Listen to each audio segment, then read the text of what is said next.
Imagine if you were having a panic attack and you turned to your partner and I'm really freaking out, and they just turned their back on you and waited for you to stop. Or worse, just walked out of the room like, you know what, you deal with that. Tell me when you're done with all of that, It would really kind of upset you, right? Let's just avoid it. So we don't want to avoid it. Yes, today on the podcast, I am talking about the all too common advice of ignoring the behavior you don't want and rewarding the behavior you do, and why that isn't working for you. Let's get into it. Ready to have a calm and peaceful life with your dog without the stress of those fear-based behaviors? Hi, I'm Tracy, and I've been there, overwhelmed by all the conflicting dog training advice and unsure of what to do next. But now I help dog lovers like you simplify your life with your dog by building confidence naturally, fostering trust, and addressing those fear-based challenges. So, if you're ready, stop chopping those chicken wieners and let's get to it.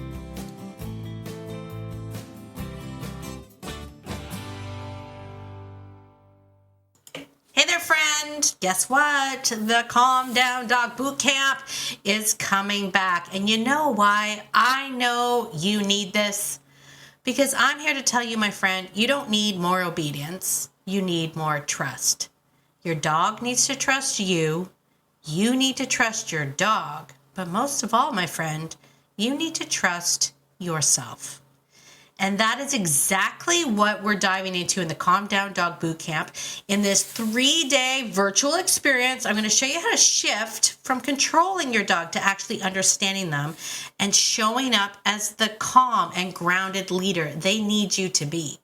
Inside this 3 days, you're going to learn why your dog won't settle, and it's not what you think, why just ignore it falls flat, and how treats can sometimes mask the real issue so you never actually get to the root of the problem. If you're ready to stop surviving and start living with your dogs, making everything else easier, this is for you. Now be sure to don't misunderstand me here. It's not easy, but it is doable. Are you ready?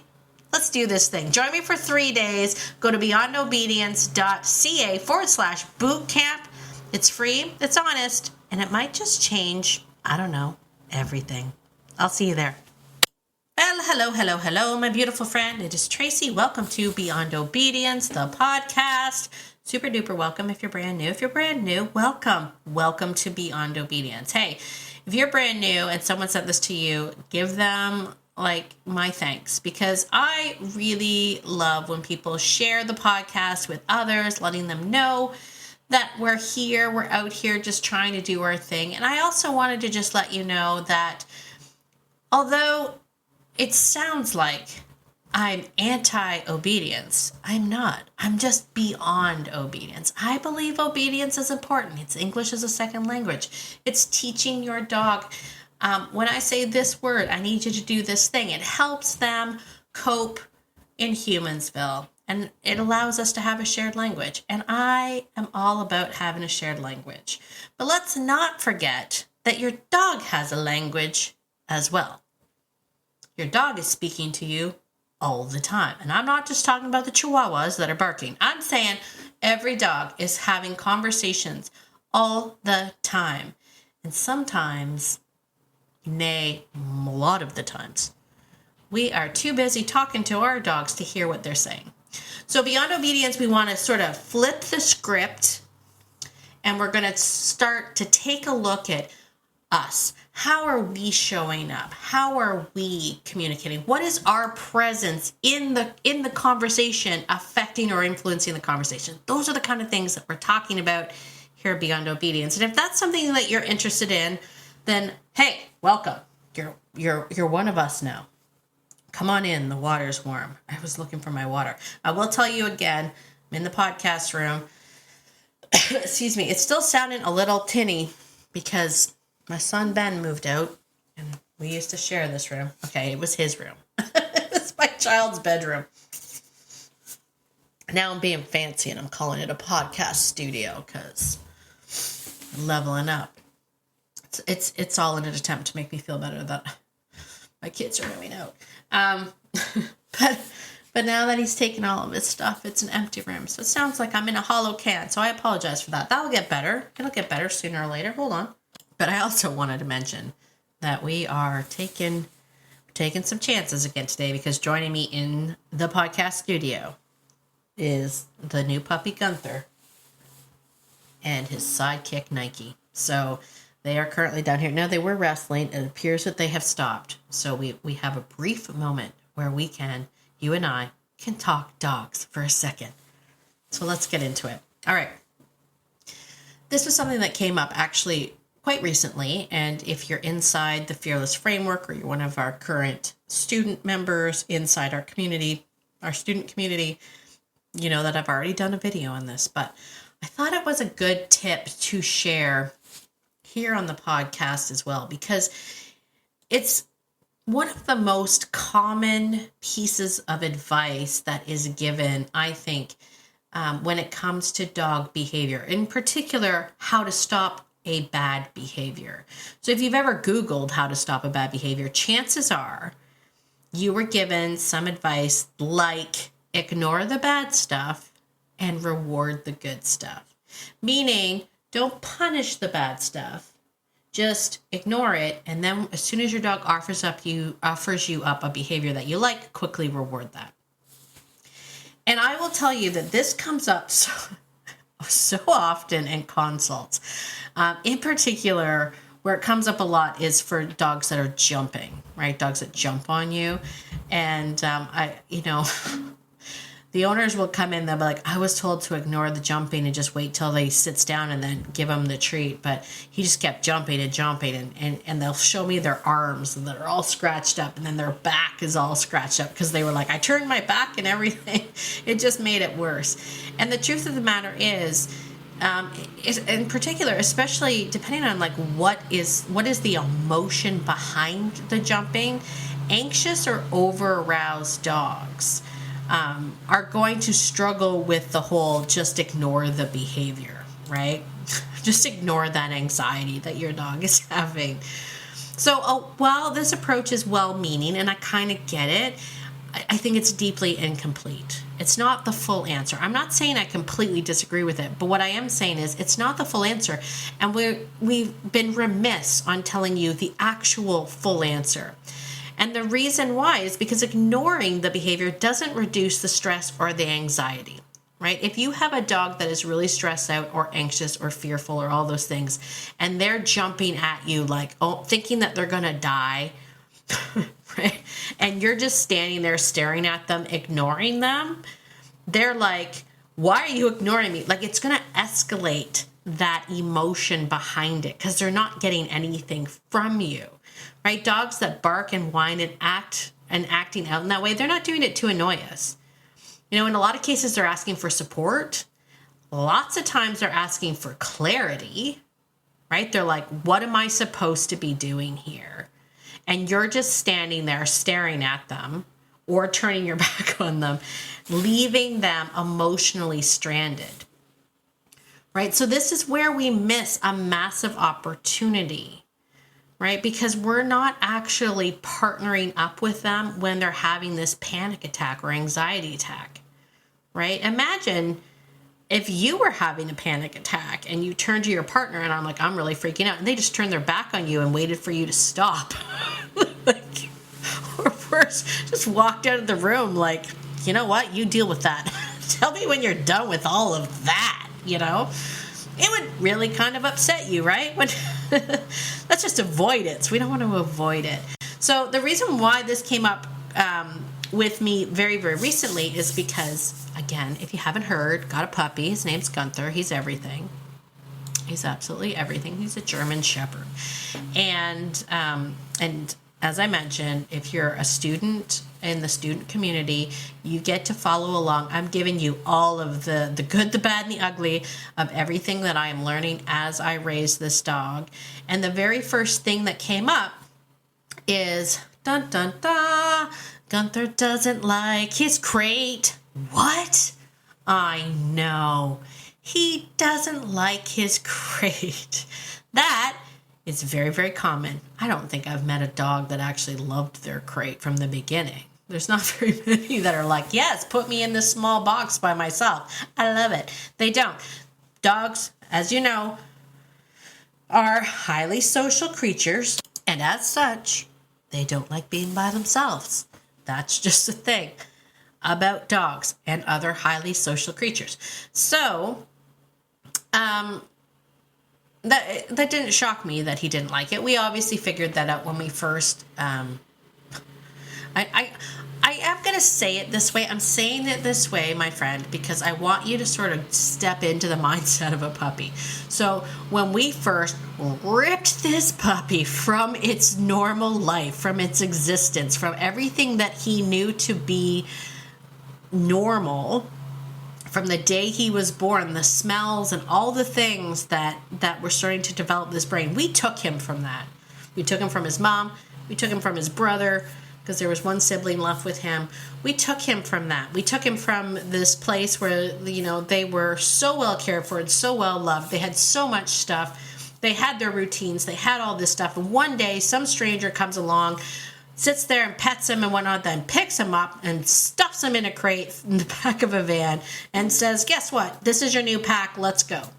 So when we did that, you know, everything in his life turned upside down. And here he is trying to figure all of that out. And that's really hard for any puppy. So he didn't like the crate when we first put him in it. He cried quite a bit. He didn't like the crate when the next day when we put him in it. He cried quite a bit. He didn't like the crate the third day when we put him in it. We were driving. I should point that out. We had a 2-day drive back to Nova Scotia. So he didn't like the crate. Now, did he cry the entire time? No. Obviously, he tired himself out and he eventually stopped crying. But he didn't like the crate. Bottom line is he didn't like the crate. But now we're moving into routines. We're moving into, like, I have now with Gunther in my pack, I have 8 dogs. And when you have multiple dogs, I find it easier to create rhythms and routines with the dogs. So we have feeding rituals that we go through. And I had to come up with a way to include Gunther within that already preset ritual. Some way that was going to be easy and replicable by my family once I finally get it tuned in. So Gunther is upstairs with Nike. Nike eats in her crate. And we put Gunther beside Nike. Now, he will go in and out of the crate. The crate is there all the time. He will go in and out of the crate. He'll obviously go in the crate to eat his food. But once he is done eating his food, he has a full-blown panic attack about being in the crate. He wants to go out, especially when he sees the other dogs going outside, and he's freaking out. And the first day that I went to let him out, he burst out of the crate, and then he started jumping at me frantically. Pure anxiety, like jumping up at me. And you know how I could tell that it was pure anxiety and not just excitement or whatnot, was because Nike tried to correct him. Nike was like, hey, you got to stop that. You got to knock that off. I'm telling you, the dynamics are pretty cool. You're pretty cool. If let me just, I'm going to do shameless plug right now. Shameless plug right now. If you're not in the Fearless framework and you've been thinking about it and whatnot, this is an added bonus that the members of the Fearless framework are getting. They're getting all of the ins and outs of everything that I am observing raising this puppy, and that was one of them. So Nike started correcting her. Or him, sorry. Nike started correcting him, and I was like, oh, how interesting, right? So it was pure, like, anxiety. And my first thought was, well, I should ignore that behavior, which isn't a bad first thought, because I definitely don't want to feed into that. This isn't a time where I go, oh, you're okay, it's okay. No. We're not going to tell him it's okay, and we're not going to do any of that stuff. So the start of this, ignore the behavior, is absolutely 100% correct. But where we're missing the mark is what comes after. Because what comes after ignoring the behavior is showing them what you want. In other words, that famous Nelson quote, I needed to be what I wanted him to be, which meant I had to be calm. I had to be contained. If I had bent over or shoved him down and went, no, no, no, or worse was like, oh my gosh, it's okay. Oh, buddy, or you like, and started talking to him and feeding into it and putting more energy into this anxiety, he would have just lost his mind. Not to mention, it would have made Nike feel more entitled to correct him because, well, I don't necessarily want a lower ranking dog like Nike correcting my dogs. She was right. She was 100% right. Like, she was like, don't do that. Why does she do that? Why do dogs correct dogs like that? Because anxiety and that kind of whiny behavior is bad for survival. It's bad for survival. And dogs, whether you like it or not, are rooted in survival. No matter how many Egyptian cotton bed sheets you get for your dog, no matter how much organic food you spoon feed into their, I don't know, their handmade whatever bowls, like, it doesn't matter how much we humanize them. The bottom line is their brains are hardwired for survival. And case in point, my Jack Russell was like, knock that off. Like, we don't do that.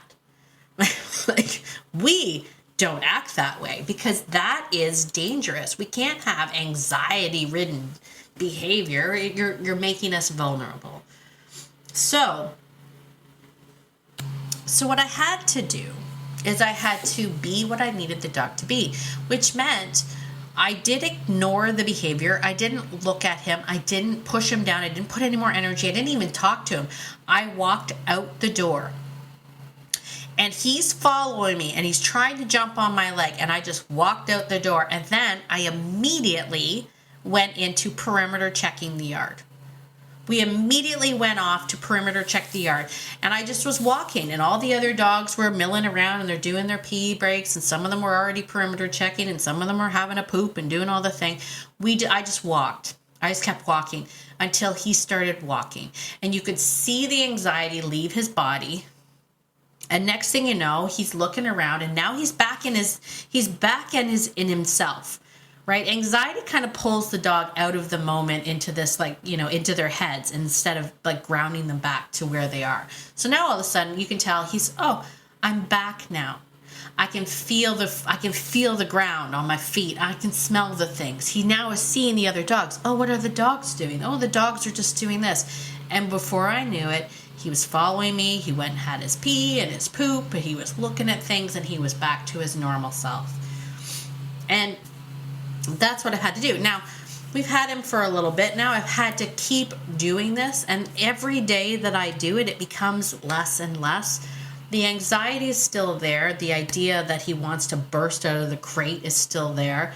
But we're working on that. I'm making him pause a little bit more before he comes out so that he can't burst out of the crate. I'm making sure now that Nike isn't addressing him because she doesn't need to, right? And we are getting a little bit better. But I wanted to point this whole idea out because it's not enough to just ignore it. Right? We have to model. We have to be what we want the dog to be. We have to model that calm. We have to move slowly. We have to ground ourselves. And I will tell you this firsthand. It's hard. It's hard because anxiety is palpable in these dogs. And I mean, I've seen videos of the really whiny, jumpy, anxious German Shepherds, and I don't want that for my German Shepherd. I don't want my German Shepherd to be like that. So we want to make sure that he knows, well, what is expected of me? So while the anxiety is palpable, the other thing to remember is that calm is contagious. Calm is absolutely contagious. And honestly, now it's become a game for me. I'm like, how quickly can I influence this dog's behavior? How quickly can I ground myself and influence my dog's behavior so that he calms down? How quickly can I do that? Because we have to be the thermostat in this, right? Not the thermometer. I don't even know what that means. Is that even right? We have to be the thermostat. Yeah, that's right. We set the temperature. That is right. Okay. Sometimes I make notes and I don't know what I meant. So your dog doesn't need you to just be a passive bystander. They need you to be emotionally stable and show them the way. So we're going to be talking more about this, if you haven't heard, in the upcoming Calm Down Dog Boot Camp. It's coming up October 7th through 9th. Calm Down Dog Boot Camp. You need to be there. If you've taken the boot camp before, you can come again. Trust me, it's always different. You can't spoil it. That is the rule. If you've been to one of the previous boot camps, you cannot spoil it. No spoilers. However, you're always welcome because it's different every time. It's different because the questions are different. The people bring different energy to it, and that's what we love about it. So October 7th, 8th, and 9th, you want to go to beyondobedience.ca/boot camp. It's virtual. It's an hour and a half each day. The third day is our coffee shop, coffee chat, hot seat, ask me anything kind of a thing. If you've ever been listening to this podcast and thought, I would love to ask Tracy this question, you can come to the boot camp, ask me the question. We'll sit and chat. We'll have coffee together. I'm going to have iced coffee. I've already planned what coffee I'm going to have with you. That's a thing that's happening. So you got to show up. Be there. It'll be amazing. So if you can't be there live, that's okay. It's okay. I might do a poll. I haven't set the time yet. I might do a poll to see if there's a better time for people. We'll find out. Anyway, the bottom line is I want you there because we're going to be talking more about this idea of being what your dog needs you to be. This very, very core fundamental thing, as well as understanding the language that your dog is speaking so that not only do you have a shared language with obedience, you have a shared language that the dog understands better. All right? So, ignore the behavior, maybe, but never ignore the dog. Okay? Never ignore the dog. All right. I think that's it for today, my friends. Thank you so much for joining me here on the podcast. Hey, listen, if you like this kind of stuff, can you do me a favor? Find another dog-loving friend and share the podcast with them. Let them know that I'm here. Say to them, hey, come and join the podcast. And also, join the boot camp. Get your friends to join the boot camp. It'll be fun. Get to hang out with me in Paisley for 3 whole days. Get your questions answered. Learn a little bit. It's going to be amazing. You'll love it. You'll love it. It's going to be great fun. All right. As always, my friend, get out there today and be the person that your dog thinks you are, because your dog thinks that you're amazing, and so do I. Have a fantastic day, and I will see you in the next episode. Bye for now.